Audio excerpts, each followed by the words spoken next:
Now, points as I mentioned, organs of the government, Rajya Sabha composition, qualifications, tenure, quorum. Lok Sabha composition, qualifications, tenure, leader of the opposition. And next point, speaker and deputy speaker, powers, functions. Now, organs of the government. What are the organs of the government? There are three organs of the government, namely legislature, executive, judiciary. First one, legislature. What is legislature? Legislature is the elected political representatives. The political representatives are elected directly by the votes of the people. They are known as they levy taxes, they impose taxes, they maintain the law and order in the country. They pass a number of laws. They pass in presence of the members of the parliament, and they also establish their political control over the executive. This is the legislature. And now, what is the executive? The executive maintains the administrative system of the country. The government can run smoothly by means of good decisions, good implementation of laws done by the executives. Although executives cannot work independently because there is political influence over them, yet executives maintain the entire administrative system. The executives maintain the entire administrative system of the country, and all government orders, all government laws which once are passed, their main work is to implement it. This is the executives. And next one, judiciary. What is judiciary? Judiciary is the judicial organ from where our independent rights, means the fundamental rights, are protected. Justice is given equally to all people, and people cannot underestimate these judicial organs, because the decision of the judicial organs are very important. Although people unhappy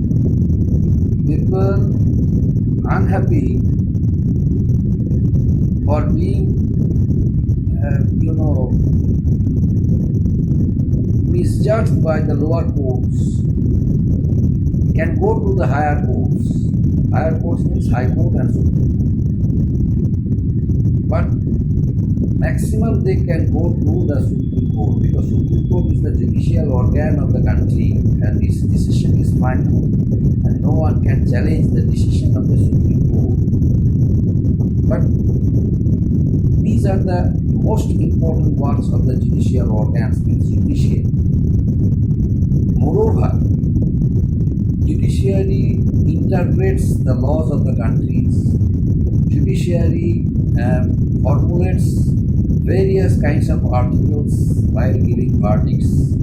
They analyze a number of articles as per the nature of the cases, and then they give verdict. That's why judiciary and its role is very important in the country.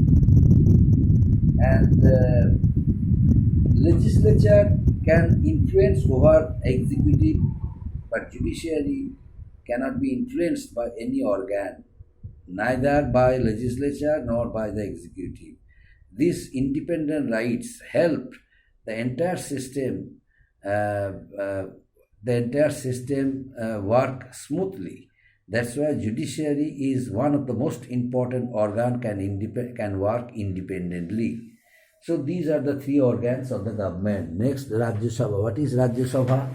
Rajya Sabha is known as lower house, upper house. The Rajya Sabha is known as the upper house of parliament.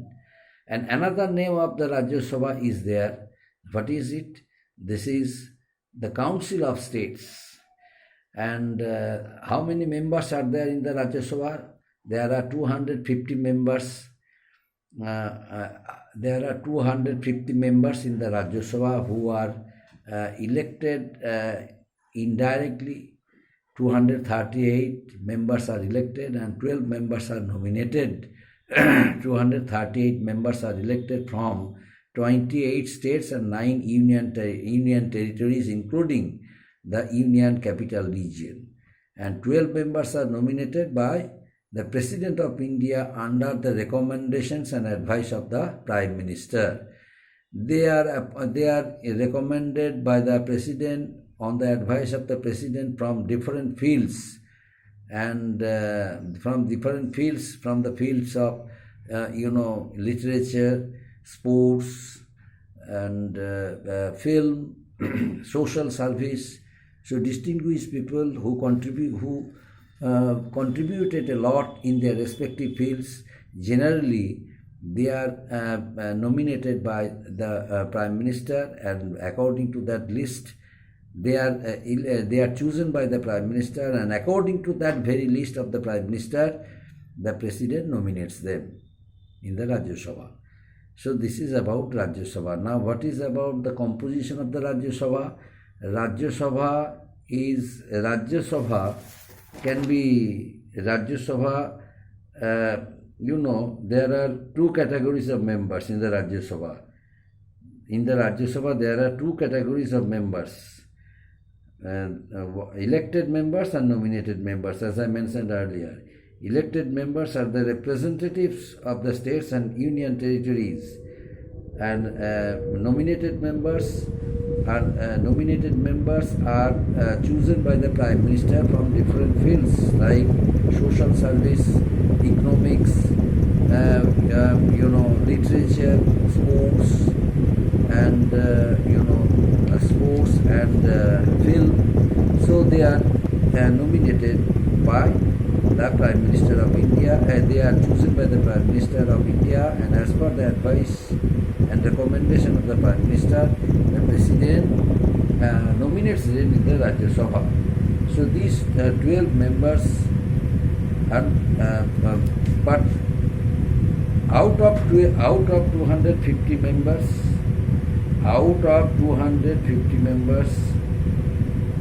1/3 members retire after 2 years. This is the system of the Rajya Sabha. And Rajya Sabha is a body of 6 years. The tenure is about 6 years. Now, what are the qualifications required to be the member of the Rajya Sabha? Members of the Rajya Sabha has to be an age of 30 years at least, and having a name in their voter list, and so fulfill other qualifications prescribed by law from time to time. These are the qualifications of the Rajya Sabha. Now, what is about the tenure? The tenure of the Rajya Sabha is 6 years. This house is known as 6 years, and 1/3 of the members retire after 2 years. Every 2 years, the Rajya Sabha is a permanent body since it cannot be dissolved. And who is the presiding officer of the Rajya Sabha? The Vice President is the presiding officer of the Rajya Sabha. The Vice President. And the Vice President has no right to vote on any issue discussed in the House. But he or she can, cast one casting vote during crisis period, like tie. Whenever the cases goes for a tie, the Vice President can cast his casting vote. Otherwise, the Vice President does not have any right to vote on any issue in the House. And next one, sessions of the Rajya Sabha. The Rajya Sabha, from time to time seats for any type of meeting with a gap of 6 months. Special session can also be called in case of any emergency. And now quorum. What is the quorum? The minimum number of members required to be present in the Rajya Sabha for during debates and discussions, and this minimum number of members is about 1/10 of the total members of the House, means 20. The Rajya Sabha has 250 members, so minimum 25 members. 1/10 means minimum 25 members are required to be present in the House during debate and discussion. This is known as quorum.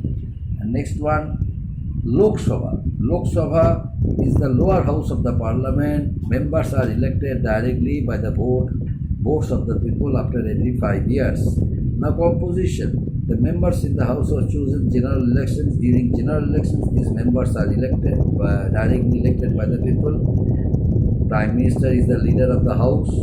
The house has a maximum 552 members, out of which 530 members are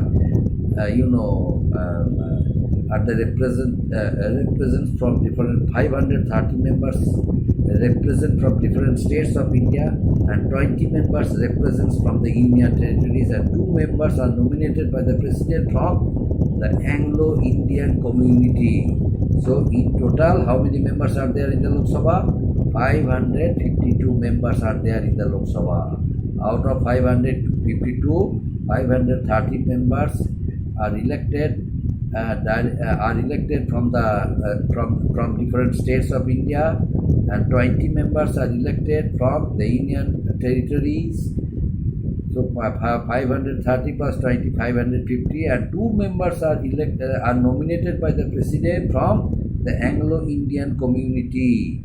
Members are elected on the basis of the universal adult franchise. That means the age of 18 is liable to be the voter. They can cast their votes irrespective of caste, creed, sex, and religion. So this is about Lok Sabha. Now what are the qualifications required to be the member of the Lok Sabha? Minimum 25 years of age is required to be the member of the Lok Sabha, and the candidate must be registered as a voter of our constituents for being the member of the Lok Sabha, for being the member of the Lok Sabha. Now tenure. The Lok Sabha is a body of 5 years term, and before it completes its 5 years term, it can be dissolved by the President on the recommendation of the Prime Minister. During an emergency, the Lok Sabha can be extended for a term of 1 year more, but it is only when emergency is declared by the President. During emergency, the Lok Sabha can be extended 1 year more. If Lok Sabha completes its normal tenure 5 years, and suppose emergency is declared, general election could not be held, in that case, the Lok Sabha, the term of Lok Sabha can be extended 1 year more. This is about tenure of the Lok Sabha. Now, leader of the opposition.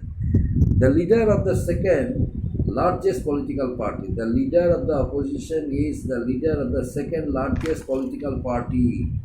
But if that person belongs to the opposition party, and the leader of the opposition is not a part of the ruling government and is recognized as the leader of the opposition, can exercise full power, just like the cabinet minister exercise its full power.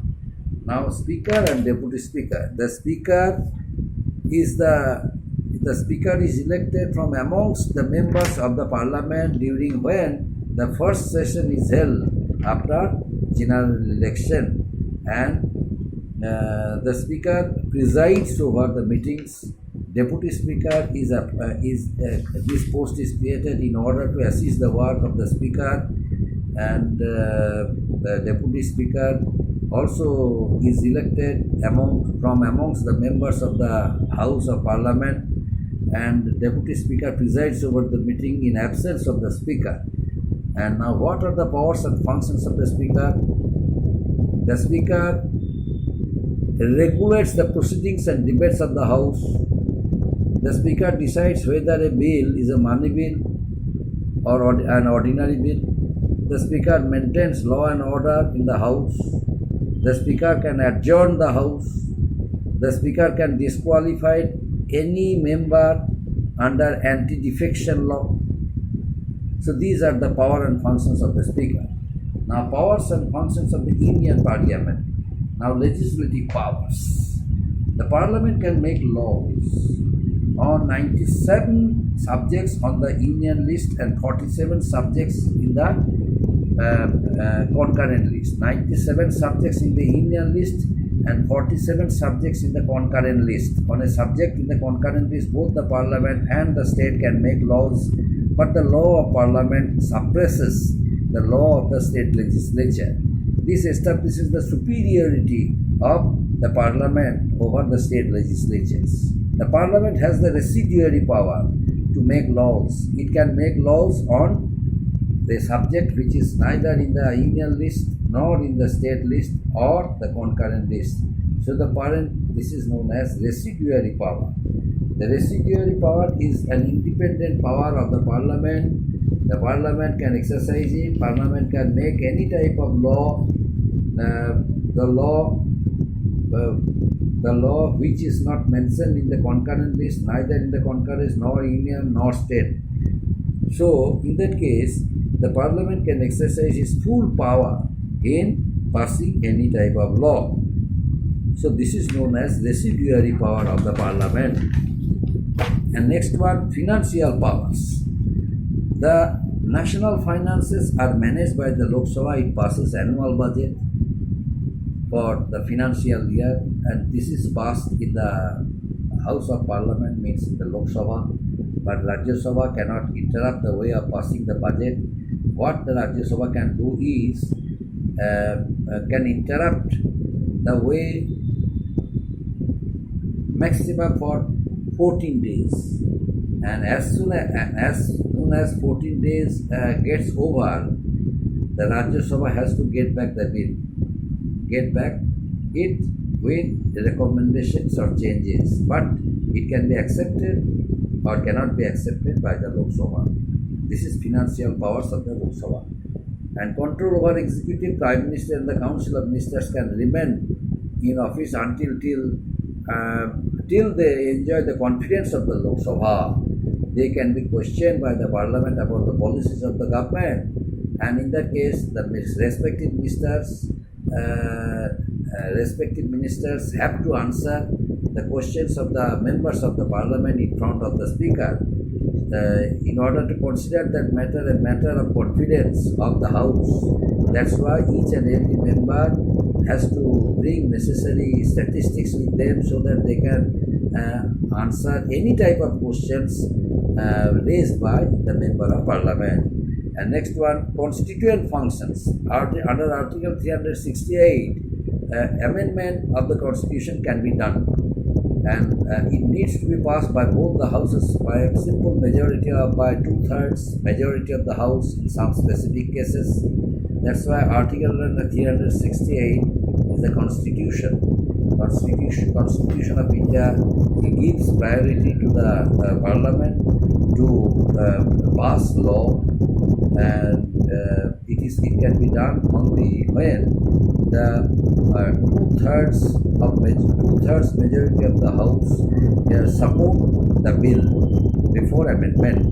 Now, electoral functions. Elected members of both the Houses of Parliament, along with the members of the state's legislative assembly, can elect the president and the vice president of the country. Now, how? Through one electoral college. Electoral college consists of members of the legislative assembly and members of the Parliament. This is following this system, the president and the vice president they are elected as the president and the vice president by the electoral college. And now judicial functions. The Parliament has the power to impeach any person, whether he is president, whether he is vice president, whether he is prime minister, whether they are council of ministers. They can be impeached by the by the Parliament in the form of a proposal known as no confidence motion. And whenever the proposal is passed, the person has to show their confidence in the house. Otherwise, the whole ministry is supposed to resign. Up to this, my dear students, teaching of this lesson is completed. And if you have any doubt, more confusions, you let me know. I shall clarify. I shall once again clarify you during my live classes. Thank you.